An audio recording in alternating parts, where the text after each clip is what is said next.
जब अकबर ने कहा, मुझे आसमान से तौल कर लाओ। एक दिन अकबर सुबह बाग में टहल रहे थे। उन्होंने देखा आसमान में बादल अलग अलग रूप बना रहे हैं। कोई हाथी जैसा दिखता, कोई घोड़े जैसा। तभी अकबर हंस पड़े और सोचने लगे, कितना अच्छा होता अगर मैं इन बादलों का वजन जान पाता। आखिर आसमान खुद कितना भारी होगा।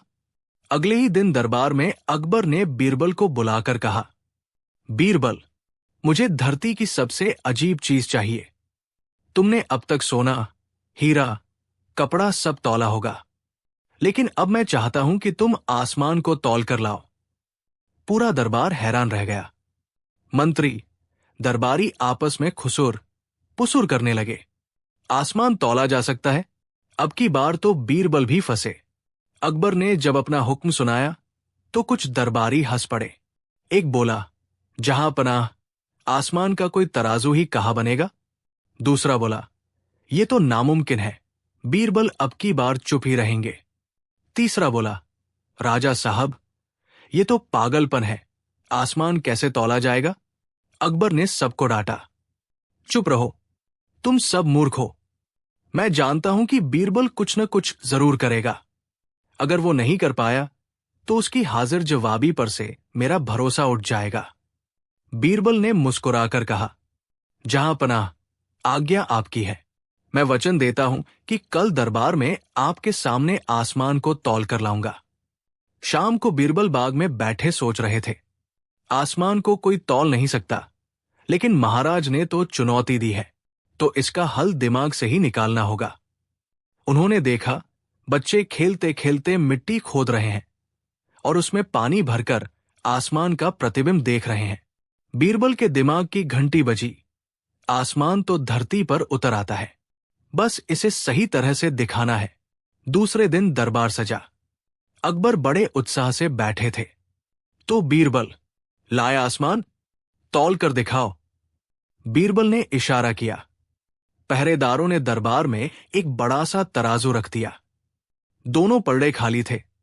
फिर कुछ मजदूर अंदर आए और एक बड़े से तालाब का पानी बाल्टियों में भरकर लाने लगे। दरबारी हैरान, ये क्या हो रहा है। बीरबल ने कहा, जहां पनाह, मैंने आसमान को पकड़ लिया है। देखिए, इस पानी में आसमान का पूरा प्रतिबिंब उतर आया है।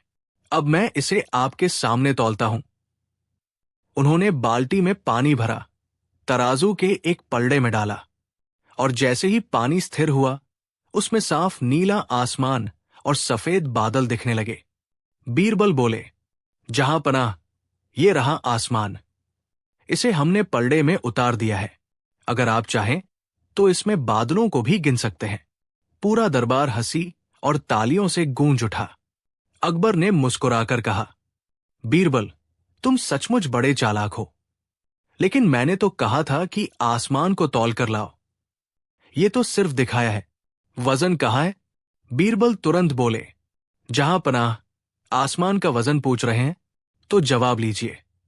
जब हम पानी भरते हैं तो उसमें आसमान आ जाता है। जितना पानी उतना आसमान, अर्थात आसमान का वजन उतना ही है जितना पानी उसे संभाल सकता है। दरबार हक्का बक्का रह गया। एक दरबारी हंसते हुए बोला, हुजूर, इसका मतलब है कि अगर तालाब बड़ा होगा तो आसमान और भारी होगा, और अगर गड्ढा छोटा होगा तो आसमान हल्का होगा। बीरबल मुस्कुराए, बिल्कुल सही, यही सच्चाई है।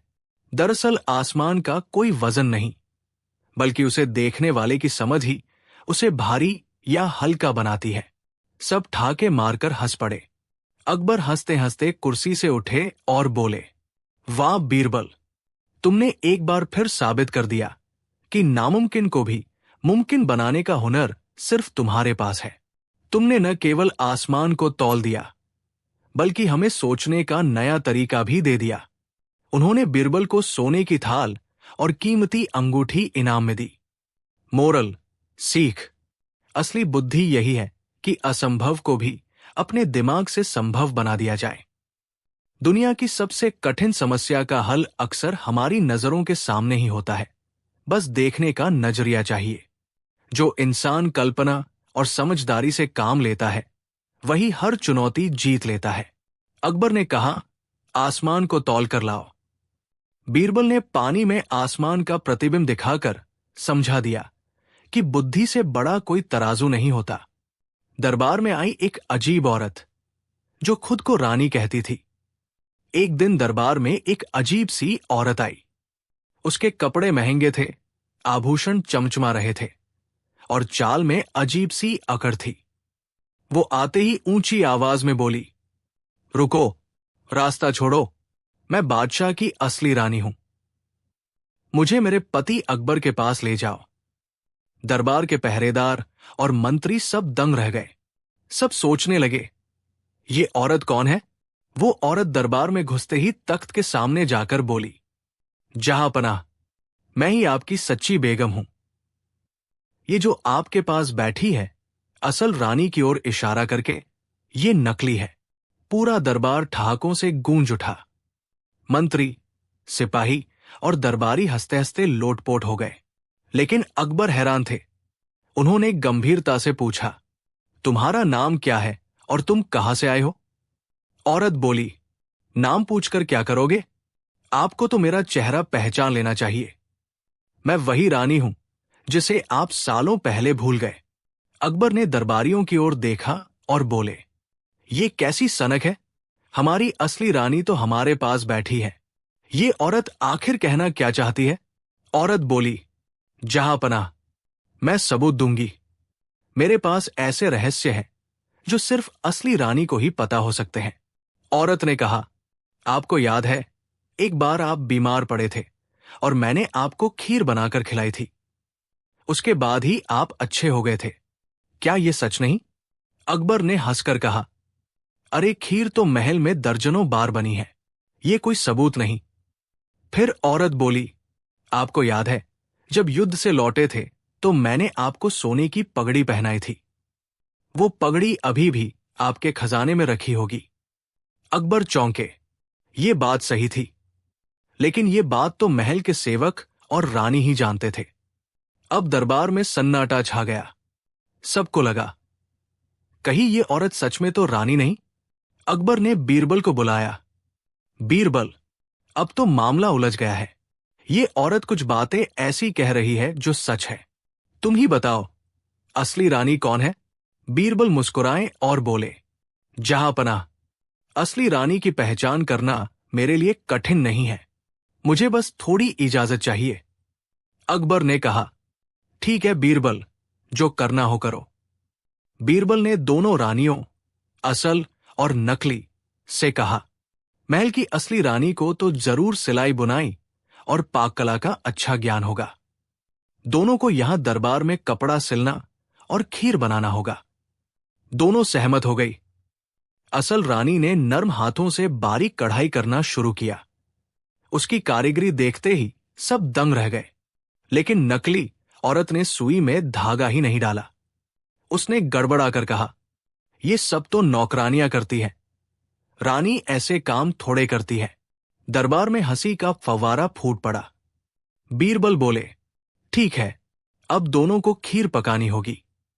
असल रानी ने चंद ही मिनटों में केसर और मेवों वाली लाजवाब खीर बना दी। खुशबू से पूरा दरबार महक उठा। नकली औरत ने दूध उबालते उबालते जला डाला।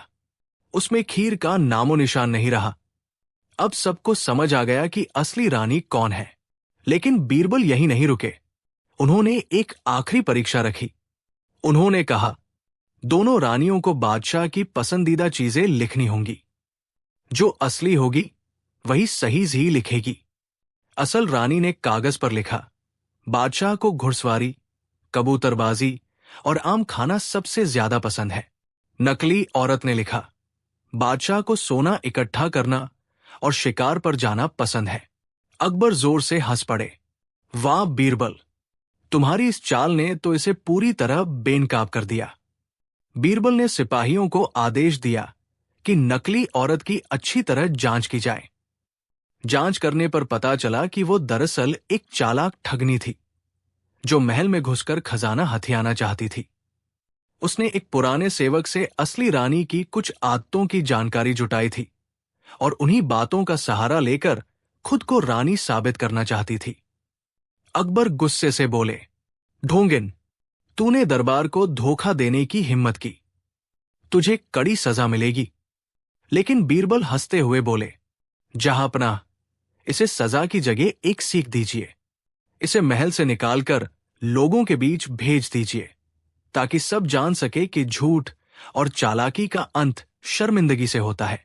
अकबर ने बीरबल की बात मान ली और उस औरत को महल से बाहर निकाल दिया। मोरल, सीख। कहानी से हमें ये सीख मिलती है, झूठ और छल से इंसान थोड़ी देर तक तो सबको बेवकूफ बना सकता है, लेकिन सच और बुद्धिमानी के सामने उसकी पोल जरूर खुलती है।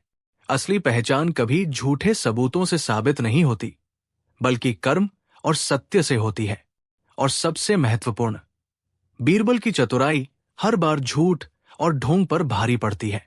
अकबर की चुनौती, जो सबसे ज्यादा रोए वही जीतेगा। दिल्ली का दरबार हमेशा किसी न किसी अजीब घटना का गवाह बनता था। कभी कोई पंडित आकर अकबर से अजीब सवाल पूछता, तो कभी कोई साधु अपने चमत्कार का दिखावा करता। पर इस बार कहानी की शुरुआत अकबर बादशाह की ऊप से हुई।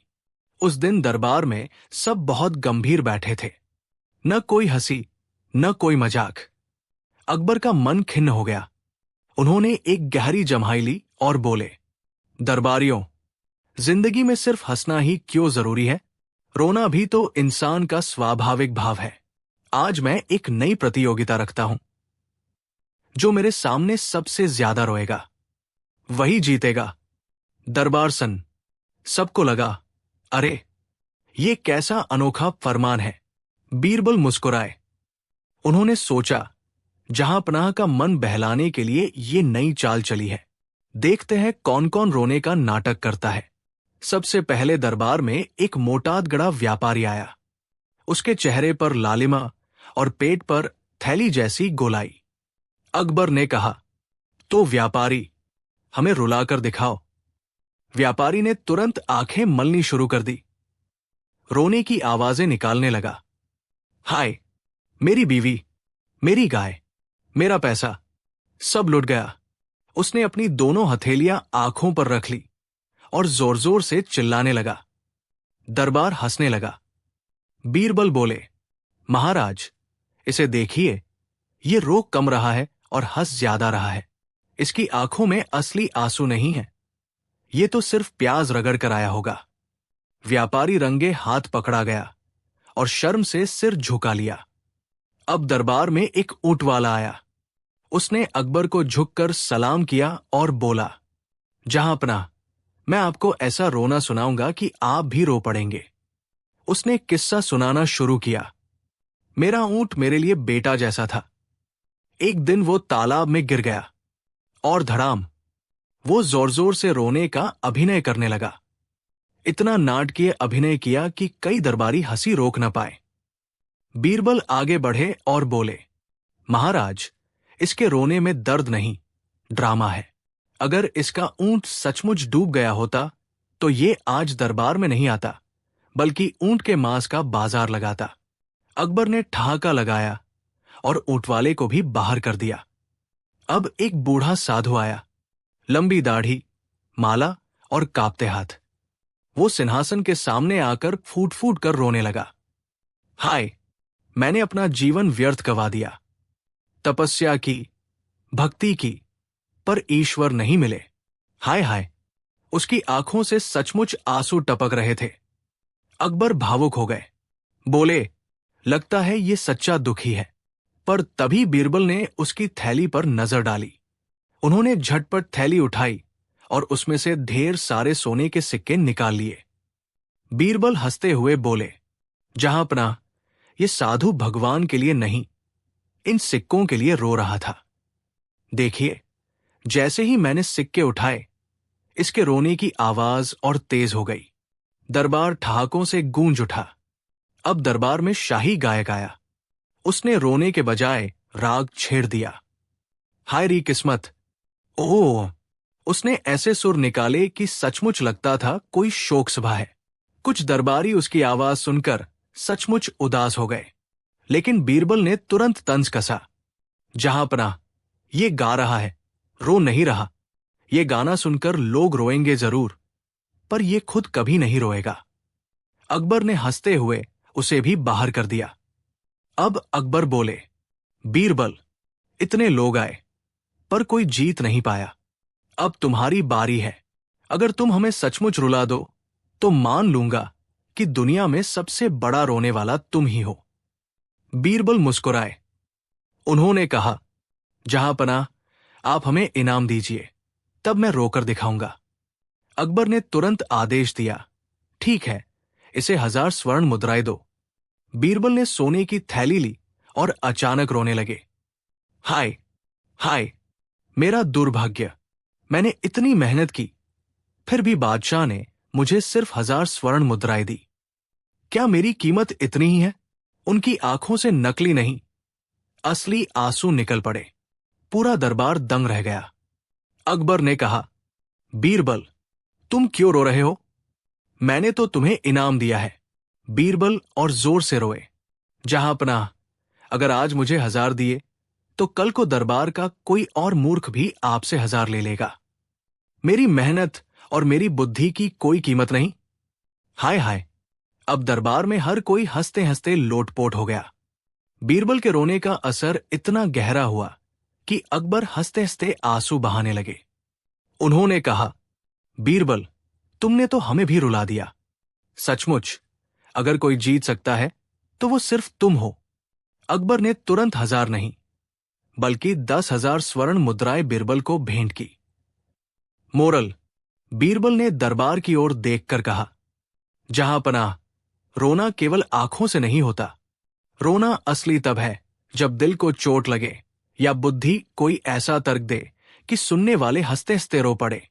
नकली आंसू टिकते नहीं, सच्चे भाव ही दिल को छूते हैं। अकबर ने हंसते हुए कहा, बीरबल, आज फिर तुम जीत गए। अब से दरबार में रोने की नहीं, सिर्फ हंसने की प्रतियोगिता होगी। और पूरा दरबार हंसी से गूंज उठा। अकबर का फरमान, बिना पैसों के व्यापार करो। अकबर का दरबार सिर्फ तलवार और ताज के फैसलों से ही नहीं, बल्कि अजीबोगरीब और चट्टे फरमानों से भी मशहूर था। बादशाह अकबर जब जब ऊब जाते तो कोई न कोई नई चुनौती पूरे दरबार और राज्य पर डाल देते। कभी लोगों को हंसी के समंदर में डुबो देते तो कभी बीरबल को मुश्किल सवालों की उलझन में फंसा देते। लेकिन जिस दिन अकबर ने ऐलान किया कि अब से बिना पैसों के व्यापार होगा, उस दिन तो पूरा आगरा शहर हक्का बक्का रह गया। एक दिन अकबर महल की बालकनी से शहर को देख रहे थे। हर ओर बाजारों में भीड़ थी। व्यापारी तौल तौल कर अनाज बेच रहे थे, सौदागर कपड़े बेच रहे थे और सोनार सोने के गहनों की कीमत लगा रहे थे। अकबर को अचानक ख्याल आया, ये लोग हर चीज के पीछे पैसों के ही गुलाम क्यों हैं? अगर पैसों का ही नाम व्यापार है तो असली समझ कहाँ है? मैं इन्हें नई परीक्षा दूंगा। अकबर ने दरबार में आकर ऊंची आवाज में फरमान सुनाया, आज से पूरे राज्य में कोई भी लेन देन पैसों से नहीं होगा। जो व्यापारी बिना पैसों के व्यापार कर दिखाएगा वही असली व्यापारी कहलाएगा। फरमान सुनते ही दरबारी एक दूसरे का मुंह ताकने लगे। एक मंत्री बोला, हुजूर, बिना पैसे के व्यापार, ये तो नामुमकिन है। दूसरा बोला, अगर ऐसा हुआ तो लोग सामान कैसे खरीदेंगे? सब्जी वाला क्या कहेगा? लो सब्जी, दो मुस्कान। पूरा दरबार हंसी से गूंज उठा। लेकिन अकबर गंभीर थे, मेरे फरमान का पालन होगा। और बीरबल, इसकी परीक्षा तुम्हें लेनी होगी। देखना कौन व्यापारी सबसे अच्छा बिना पैसों का व्यापार करता है। अकबर का फरमान सुनकर आगरा का बाजार जैसे उलट पुलट हो गया। एक सब्जी वाला चिल्ला रहा था, टमाटर चाहिए तो बदले में कहानी सुनाओ। कपड़े वाला कह रहा था, साड़ी चाहिए तो मुझे हंसाओ। एक बनिया तो और भी अजीब शर्त लगा बैठा, चना चाहिए तो मेरे गंजे सिर पर तेल मलो। लोग हंसते हंसते बेहाल हो गए। शहर में ऐसा तमाशा पहले कभी नहीं देखा गया था। बीरबल ने सोचा, अगर ये फरमान ऐसे ही चला तो लोग भूखों मर जाएंगे। पर अकबर को भी मजा चखाना है और व्यापारियों की अक्ल की भी परीक्षा लेनी है। बीरबल ने तय किया कि वो शहर के सबसे चालाक व्यापारियों को दरबार में बुलाएंगे और देखेंगे कि कौन बिना पैसों का व्यापार कर सकता है। पहला व्यापारी आया। वो मोटा ताजा था और हर समय नफा नुकसान सोचता था। उसने कहा, हुजूर, मैंने बिना पैसों का व्यापार कर दिखाया। मैंने अपने पड़ोसी को 5 किलो गेहूं दिया और बदले में उससे वादा लिया कि वो मुझे साल भर सुप्रभात कहेगा। दरबार हंसी से गूंज उठा। बीरबल बोले, वाह, अगर गेहूं के बदले सुप्रभात बिकने लगे तो पूरा शहर गेहूं बेच देगा। ये व्यापार नहीं, मजाक है। दूसरा व्यापारी आया। वो बड़ा चालाक और चतुर था। उसने कहा, जहांपनाह, मैंने बिना पैसों के व्यापार कर दिखाया। मैंने अपने नौकर को एक थाली चावल दी और बदले में उससे कहा कि वह मुझे रोज पैर दबाए। अकबर हंसकर बोले, तो अब व्यापार का मतलब गुलामी हो गया? बीरबल ने जोड़ा, यह व्यापार नहीं, शोषण है। इसे असली सौदा नहीं कहा जा सकता। अब तीसरा आदमी आया। वो किसान था, साधारण कपड़ों में। उसने कहा, हुजूर, मैंने अपने पड़ोसी को 5 किलो दूध दिया और बदले में उससे 5 किलो गेहूं ले लिया। बिना पैसे के भी हमारा काम चल गया। दोनों को फायदा हुआ और किसी को नुकसान नहीं। बीरबल मुस्कराए। यही असली व्यापार है, जब दोनों पक्ष को बराबरी का लाभ मिले और पैसों की जगह भरोसा और जरूरत का आदान प्रदान हो। वही असली सौदा कहलाता है। अकबर भी खुश हो गए। बीरबल ने हंसते हुए अकबर से कहा, जहांपनाह, आपने फरमान निकाला कि बिना पैसों के व्यापार करो। अब अगर आप भी अपना तख्त किसी को देना चाहें तो बदले में क्या लेंगे? तख्त देकर आमरस? पूरा दरबार हंसी से गूंज उठा। अकबर ने मुस्कराते हुए कहा, बीरबल, तुम्हें तो हर बात में मजाक सूझता है, पर आज मैंने समझा कि असली व्यापार पैसे से नहीं, भरोसे से होता है। अकबर ने आदेश दिया, आज से राज्य में ये नियम नहीं होगा कि व्यापार बिना पैसों का ही हो। लेकिन मैंने देख लिया कि लोग बिना पैसे के भी जरूरत पूरी कर सकते हैं। इसलिए सच्चे किसानों और ईमानदार व्यापारियों की मदद की जाएगी। नैतिक शिक्षा। उस दिन पूरे दरबार और शहर ने एक बात सीखी। व्यापार का आधार सिर्फ पैसा नहीं, बल्कि भरोसा, ईमानदारी और बराबरी का लाभ है। पैसे तो सिर्फ एक साधन है, असली दौलत इंसान की नीयत है। बीरबल और खांसी का केस। अकबर दरबार की मजेदार कहानी। एक सुबह अकबर दरबार में बैठे ही थे कि अचानक एक आदमी दौड़ता हुआ आया। उसके चेहरे पर गुस्सा और परेशानी साफ झलक रही थी। जहांपनाह, उसने हाथ जोड़कर कहा, मेरी जिंदगी तबाह हो गई है, मैं न्याय चाहता हूं। अकबर ने भौहें चढ़ाई। क्या हुआ? किस बात का न्याय चाहिए? आदमी रोने जैसा चेहरा बनाकर बोला, हुजूर, मेरी नींद, मेरा कारोबार सब बर्बाद कर दिया है मेरे पड़ोसी की। खांसी ने। दरबार ठाके से गूंज उठा। थोड़ी देर बाद उसका पड़ोसी भी दरबार में लाया गया। बेचारा दुबला पतला आदमी था और आते ही जोर से खांसने लगा। ख ख खू।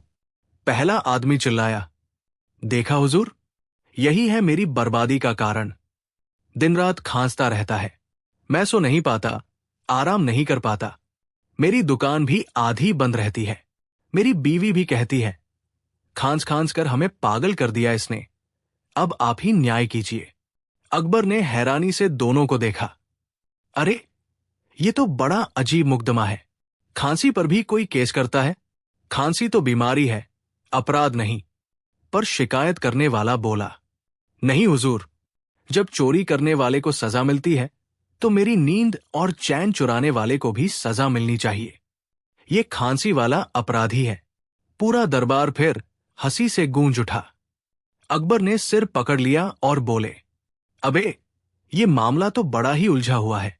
बीरबल, ये केस तुम्हारे हवाले करता हूं। देखो कैसे इसका हल निकालते हो। बीरबल मुस्कराए।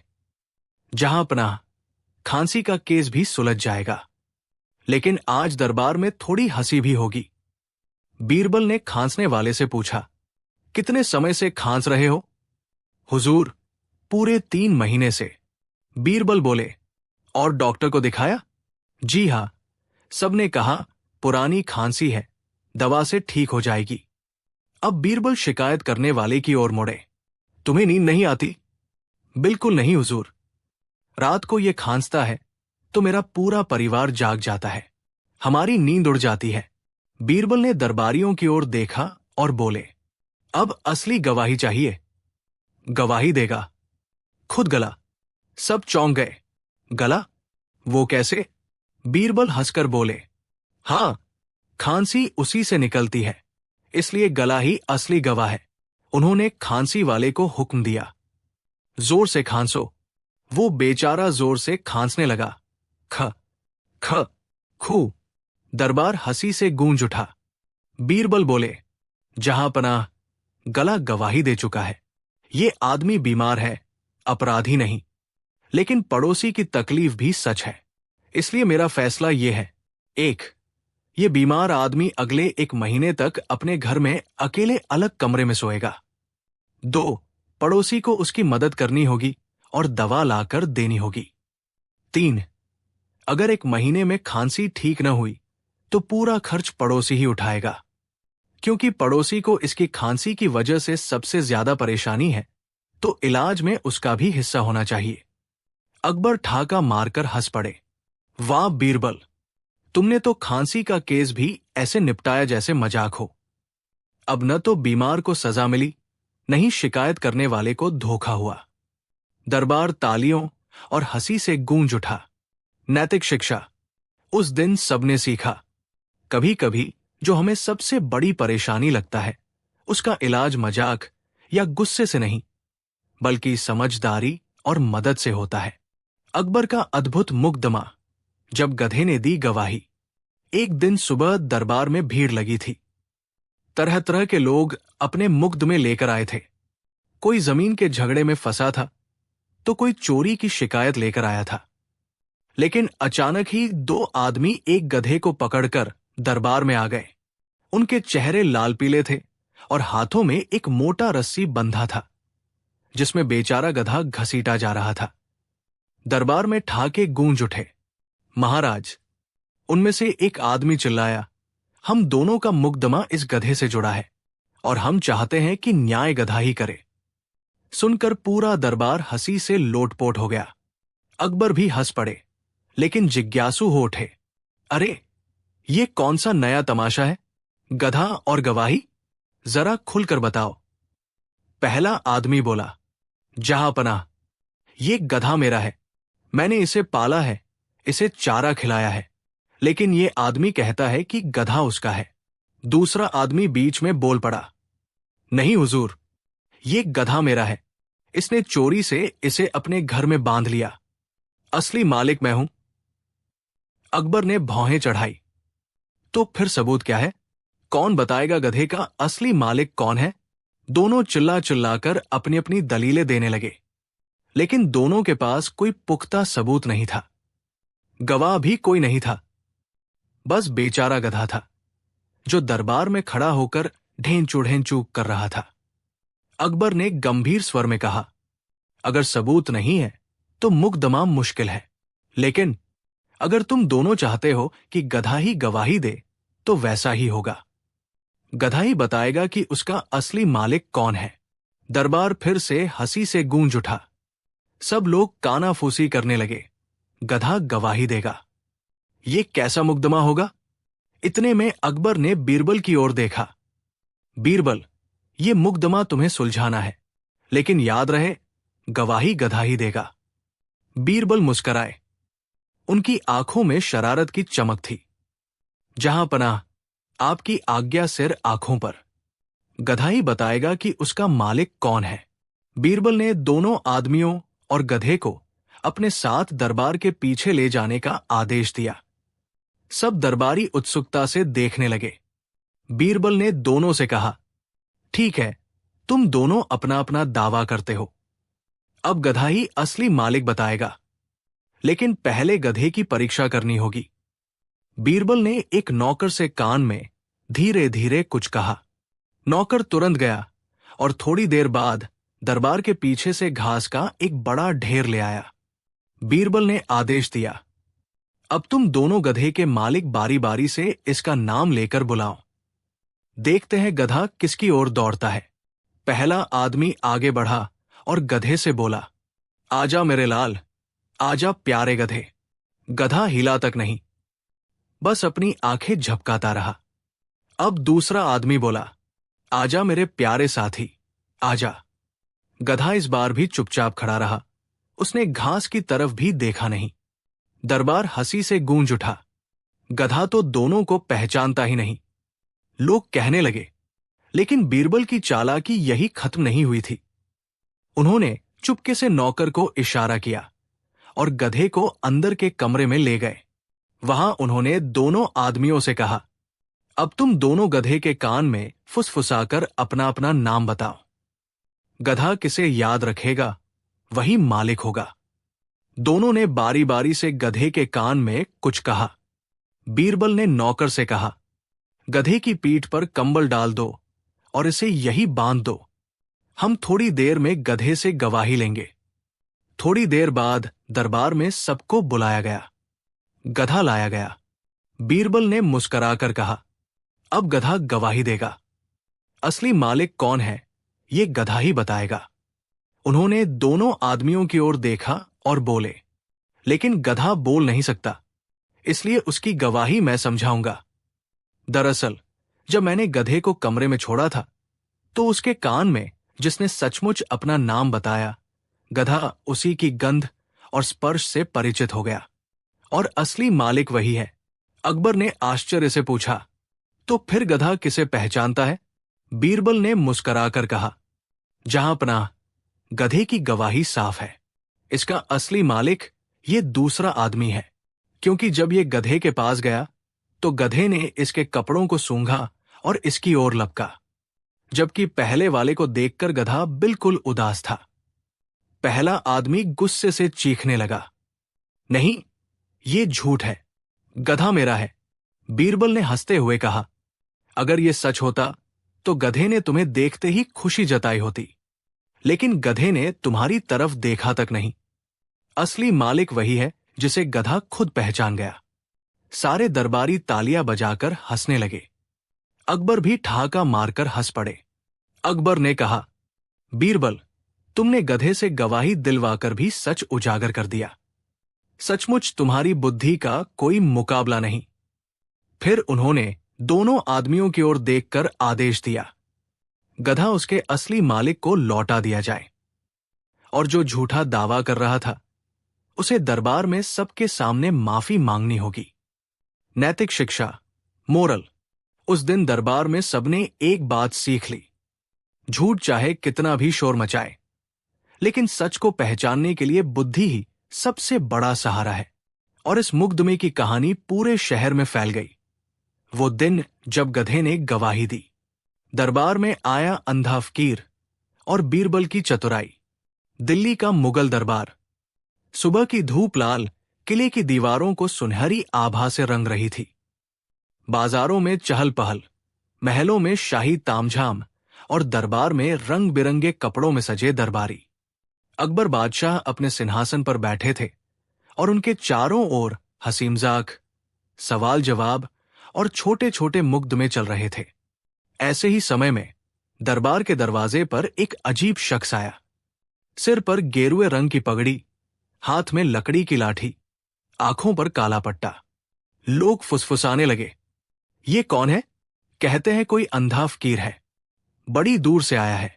वो फकीर दरबार में घुसा और ऊंची आवाज में बोला, जहां पनाह, मैं अंधा हूं, मगर मेरी नजरें दिल की गहराइयों में देखती है।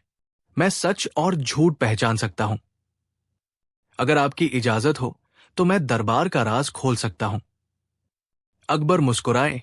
उनकी जिज्ञासा जाग उठी। वाह, अगर तुम सच में अंधे होकर सब देख सकते हो तो ये तो कमाल की बात है। बताओ, मेरे दरबार में कौन वफादार है और कौन धोखेबाज? फकीर ने आंखों पर बंधा कपड़ा थोड़ा हिलाया, फिर अपनी लाठी जमीन पर पटकते हुए बोला, जहांपना, ये दरबार नकली मुस्कुराहटों से भरा है। यहां बैठे कई चेहरे सच छुपा रहे हैं, मगर एक आदमी है जो आपका असली सच्चा साथी है। दरबारियों ने चौंक कर इधर उधर देखा। सब सोचने लगे, कहीं ये बीरबल की बात तो नहीं करेगा। लेकिन फकीर ने नाम नहीं लिया। वो रहस्यमय चुप्पी साध गया। अकबर ने तुरंत बीरबल की ओर देखा। बीरबल, ये फकीर सच बोल रहा है या सिर्फ दिखावा? बीरबल ने फकीर को ध्यान से देखा। उसकी चाल, उसकी लाठी पकड़ने का ढंग और उसकी आंखों के इशारे, कुछ गड़बड़ लग रहा था। बीरबल ने मुस्कुराते हुए कहा, जहांपनाह, इस फकीर की परीक्षा लेनी होगी। अगर ये दिल की आंखों से देखता है तो इसे हमारे सवालों का जवाब तुरंत देना चाहिए। अकबर ने हामी भरी। उन्होंने फकीर से पूछा, बताओ, अभी मेरे हाथ में क्या है? फकीर ने तुरंत जवाब दिया, जहांपनाह, आपके हाथ में एक मोती जड़ा खंजर है। दरबार में सन्नाटा छा गया। सचमुच अकबर के हाथ में वही खंजर था। दरबारी दंग रह गए। सबने मिलकर कहा, वाकई ये फकीर चमत्कारी है। अकबर की आंखें भी चौड़ी हो गई। मगर बीरबल अब और सतर्क हो गए। बीरबल ने सोचा, अगर ये सचमुच अंधा है तो इसने खंजर कैसे पहचाना? और अगर ये अंधा नहीं है तो ये ढोंग कर रहा है। बीरबल ने जेब से एक लाल मिर्च निकाली और चुपके से बादशाह के कान में कहा, जहांपनाह, इसे पकड़ाइए और पूछिए, ये क्या है?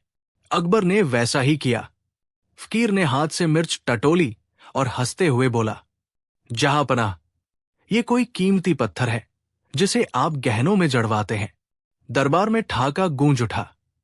सब बोले, अरे, अभी तक तो ये खंजर पहचान रहा था, अब मिर्च को पत्थर बता रहा है। अकबर की भौहें तन गई। उन्होंने गुस्से से कहा, बीरबल, लगता है तुम सही कह रहे हो। ये फकीर झूठा है।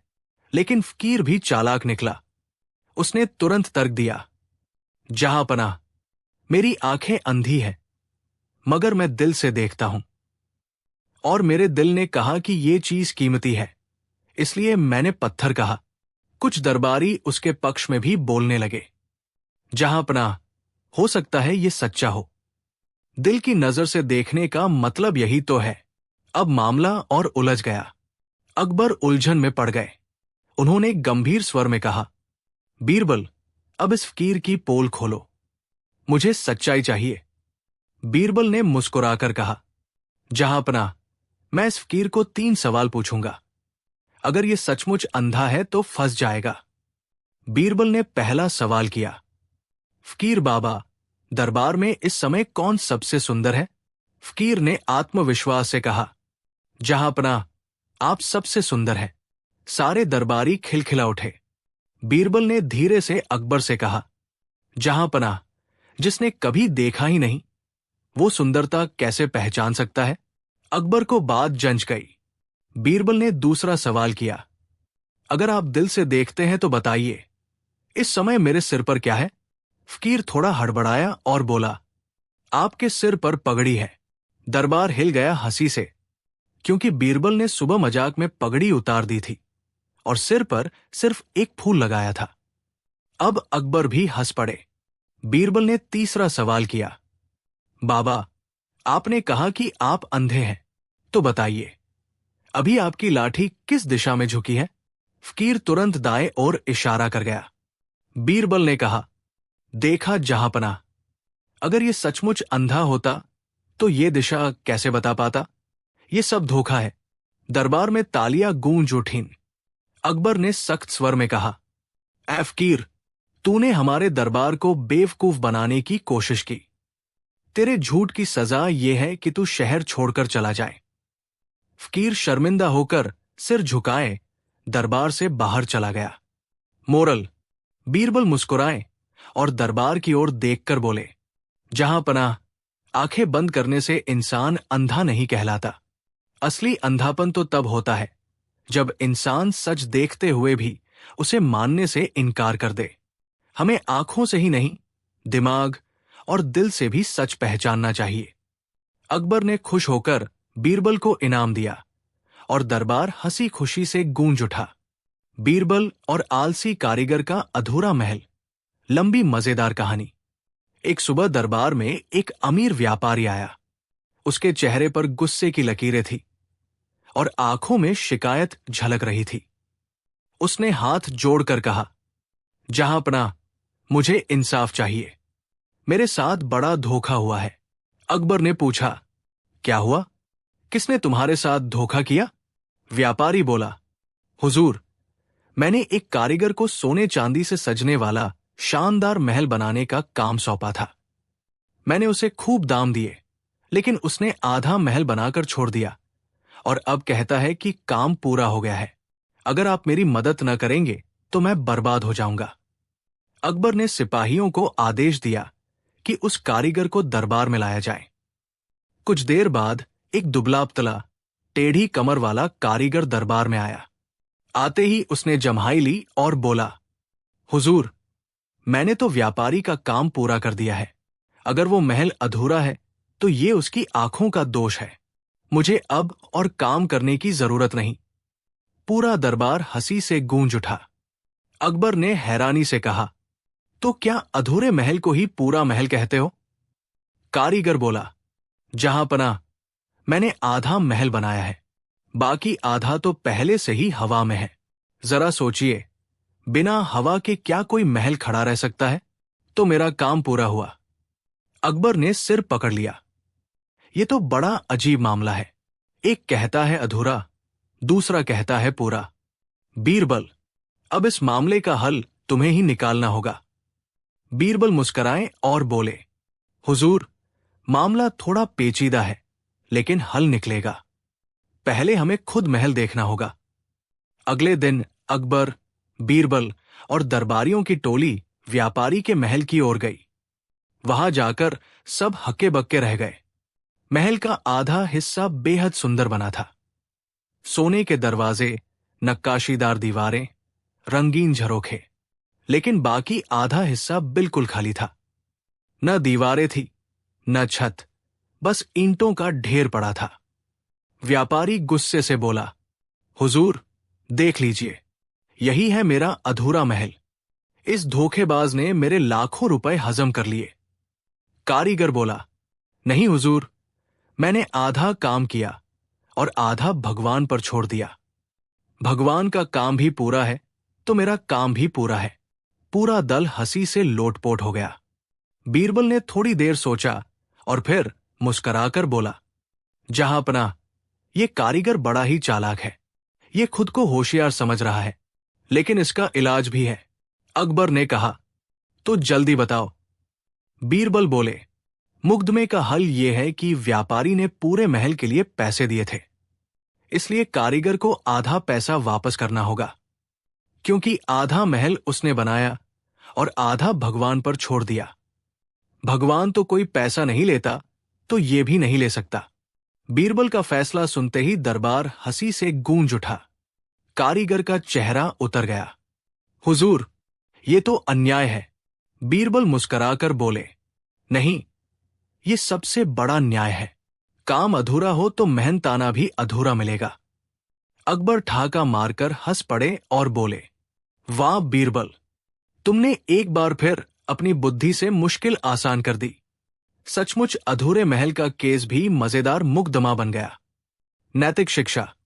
उस दिन सबने सीखा, आलसी और धोखेबाज चाहे कितने भी बहाने बना ले, सच्चाई हमेशा सामने आ जाती है। मेहनत पूरी करो, तभी मेहनताना पूरा मिलेगा। बीरबल और 4 चालाक मंत्र। अकबर के दरबार में हमेशा की तरह आज भी हलचल थी, लेकिन इस बार स्थिति थोड़ी अलग थी। अकबर ने अपने 4 वरिष्ठ मंत्रियों की चालाकी और स्वार्थ के बारे में सुना था। चारों मंत्री चतुर, तेज और कुछ हद तक कपटी, हमेशा दरबार में एक दूसरे से बढ़त लेने की कोशिश करते रहते थे। अकबर का मन जानना चाहता था कि इनकी चालाकी को कैसे बेनकाब किया जाए। अकबर ने बीरबल को बुलाया और गंभीर स्वर में कहा, बीरबल, चारों मंत्री बहुत चालाक हो गए हैं। लगता है इनकी नीयत में अब दरबार के हित की जगह स्वार्थ ज्यादा है। मुझे इनकी चालाकी का हल चाहिए। बीरबल ने हाथ जोड़कर कहा, जहांपनाह, आप चिंता न करें। यदि आप मुझे मौका दें तो मैं इन चारों की चालाकी का राज खोल दूंगा, लेकिन इसके लिए हमें थोड़ा समय चाहिए। अकबर ने मुस्कुराते हुए कहा। बीरबल ने चारों मंत्रियों को अलग अलग बुलाया। उसने कहा, आप चारों में से सबसे ज्यादा चालाक कौन है, ये देखने का खेल खेलते हैं। मैं एक ऐसा काम दूंगा जिसमें आपकी बुद्धि और चालाकी का असली माप आएगा।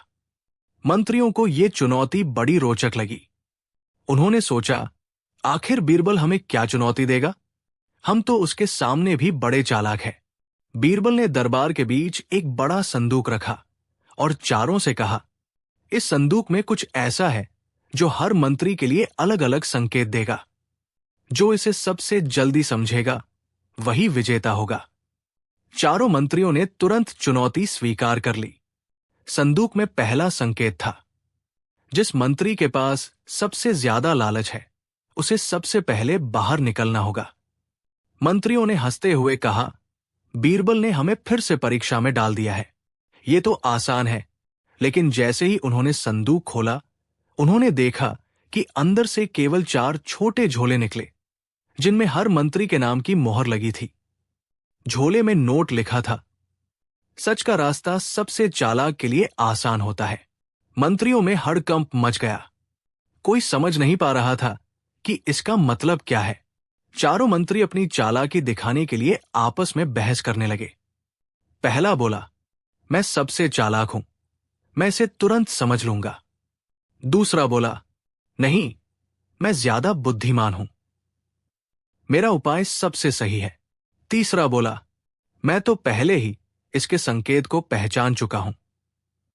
चौथा बोला, सब कुछ मेरे पास है, मैं इसे सबसे जल्दी हल करूंगा।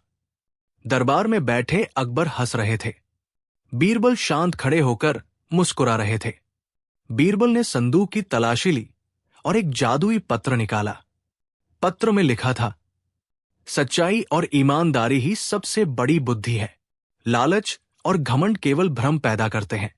बीरबल ने मंत्रियों से कहा, अब बताओ, कौन इस पत्र का मतलब समझ सकता है? चारों मंत्रियों ने सोचना शुरू किया। पहला मंत्री झोले में रखा पैसा लेने लगा। दूसरा मंत्री अपने नाम की मोहर लेकर बाहर भागा। तीसरा मंत्री संदूक खोलकर सब नोट उठा ले गया। चौथा मंत्री दरबारियों को बेवकूफ बनाने की कोशिश करने लगा। अकबर ने चौंक कर पूछा, बीरबल, ये क्या चल रहा है? बीरबल मुस्कुराते हुए बोले, जहांपनाह, चारों मंत्री अपनी चालाकी और लालच में फंस गए हैं। जो ईमानदार होगा वही अंत में विजेता होगा। बीरबल ने चारों मंत्री को अलग अलग बुलाया और उनके झोले खोले। पहला मंत्री, उसने लालच में झोले का सारा धन उठाया। दूसरा मंत्री, उसने मोहर का फायदा उठाने की कोशिश की। तीसरा मंत्री, उसने नोट चोरी किए। चौथा मंत्री दूसरों को बेवकूफ बनाने की कोशिश कर रहा था। बीरबल ने मुस्कुराकर कहा, देखो जहांपनाह, चारों मंत्रियों की चालाकी कितनी साफ नजर आ रही है। ये वही चालाकी है जिससे वे अपने स्वार्थ में फंस जाते हैं। अकबर हंसते हुए बोले, सचमुच बीरबल, तुमने फिर से मेरे दरबार में सच्चाई और बुद्धि का सबक दे दिया। चारों मंत्री शर्म से लाल हो गए। उन्होंने सिर झुकाकर कहा, जहांपनाह, हम अपनी चालाकियों में इतना उलझ गए कि दरबार और जनता की भलाई भूल गए। अब हम ईमानदारी से काम करेंगे। अकबर मुस्कुराए और बोले, बीरबल, तुम्हारे कारण ही दरबार में अनुशासन और ईमानदारी बनी रहती है। इन चारों मंत्री अब सच में सुधरेंगे। बीरबल ने सिर झुकाकर कहा, जहांपनाह, चालाकी तभी काम आती है जब इसे सच्चाई के लिए इस्तेमाल किया जाए, स्वार्थ के लिए नहीं। दरबार में हंसी का मजाक भी हुआ। चारों मंत्री एक दूसरे की चालाकियों पर हंस रहे थे।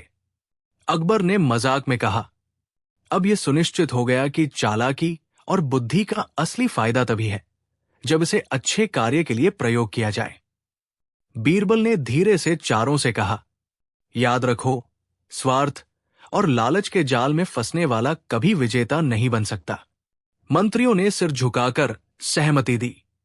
कहानी का मोरल: चालाकी और बुद्धि तभी मूल्यवान है जब इसे ईमानदारी और भलाई के लिए इस्तेमाल किया जाए। लालच और स्वार्थ केवल भ्रम और परेशानी पैदा करते हैं। सच्चाई और ईमानदारी अंततः सबसे बड़ी जीत दिलाती है।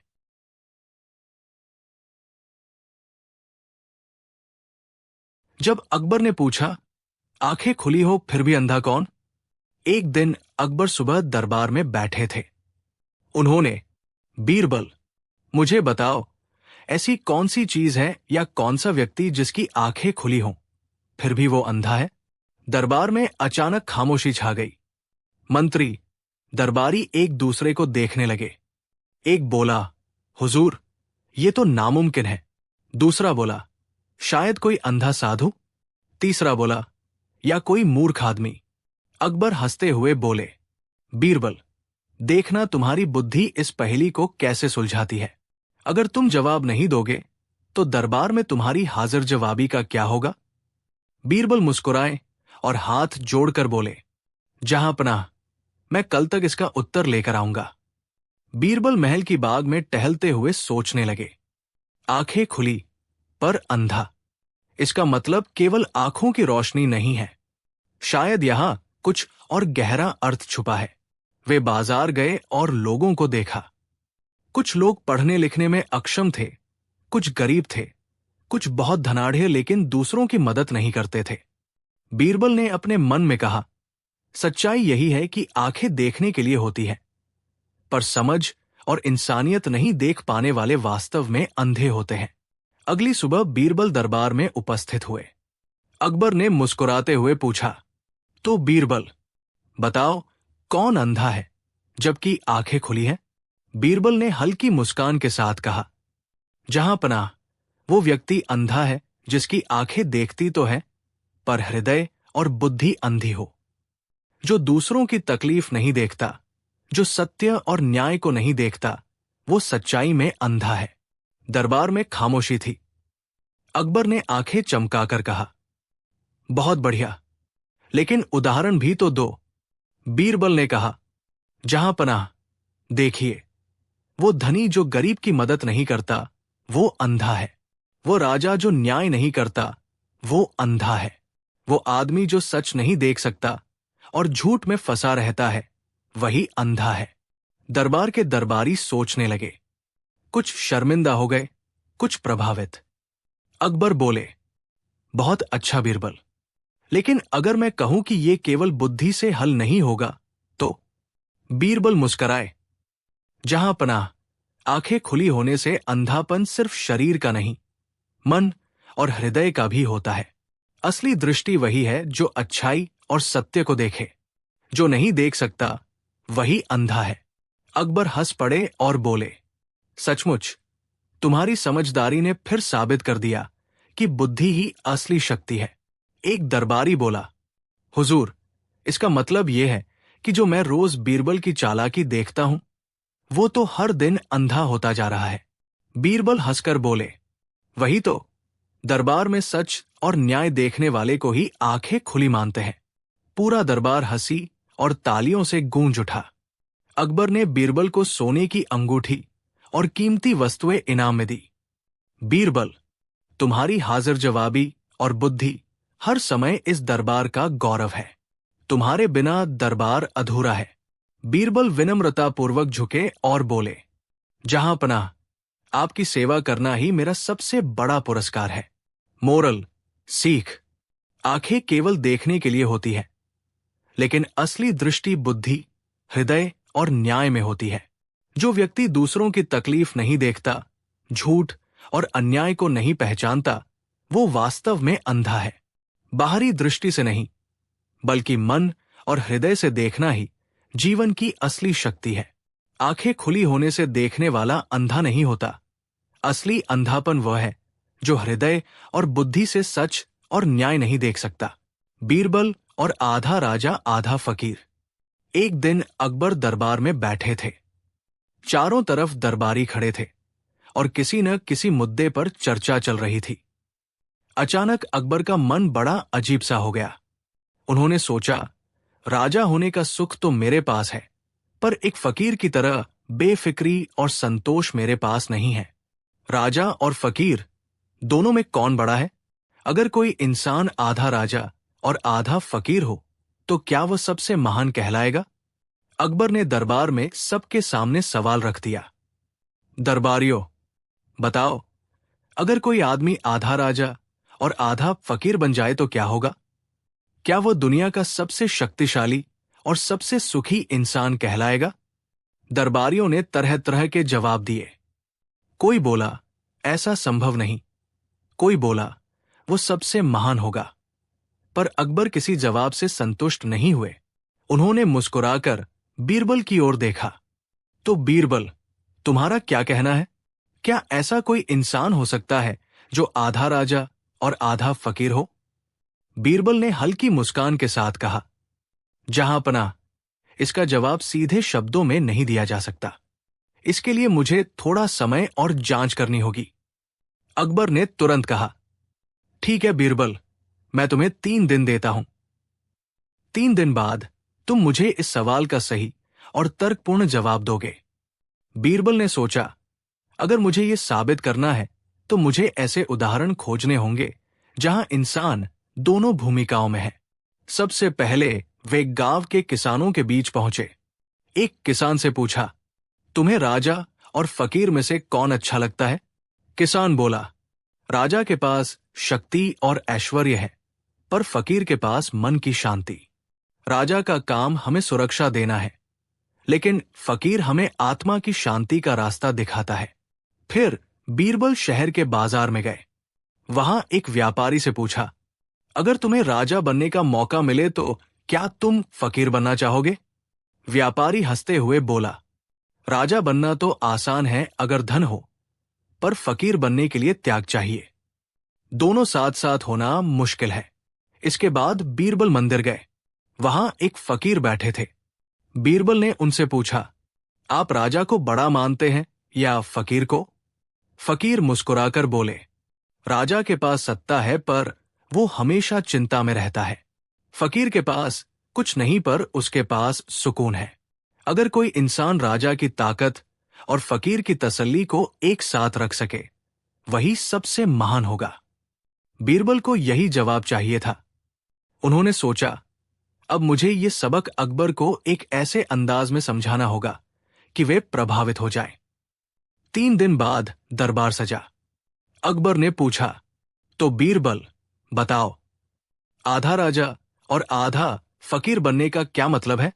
बीरबल मुस्कुराए और बोले, जहांपनाह, मैं आपके सामने एक व्यक्ति लाया हूं। वो आधा राजा और आधा फकीर है। आप खुद देख लीजिए। दरबारियों ने हैरानी से देखा। एक साधारण किसान दरबार में खड़ा था। उसके कपड़े थोड़े मैले थे, पर उसके चेहरे पर आत्मविश्वास था।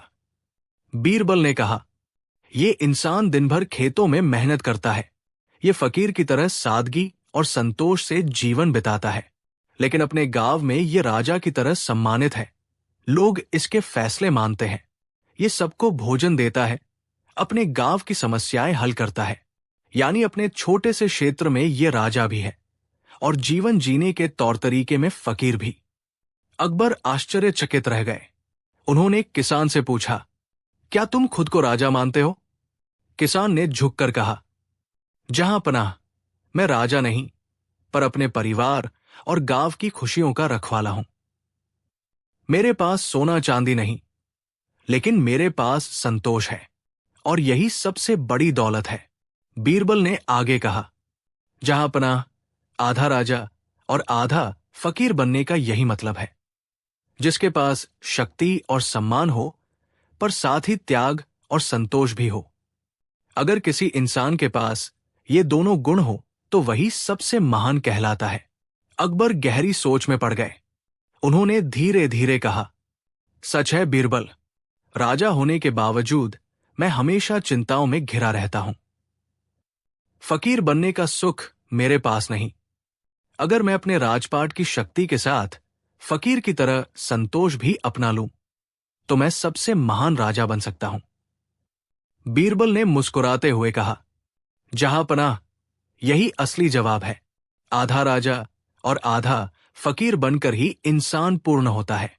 दरबार गूंज उठा और सबने बीरबल की बुद्धिमानी की सराहना की। मोरल, सीख, असली महानता केवल ताकत या दौलत में नहीं, बल्कि संतोष और सादगी में है। जो इंसान अपने पास की शक्ति का सही उपयोग करे और दिल में संतोष रखे, वही वास्तव में सुखी और महान कहलाता है। आधा राजा और आधा फकीर बनने का मतलब है शक्ति और संतोष दोनों का संतुलन।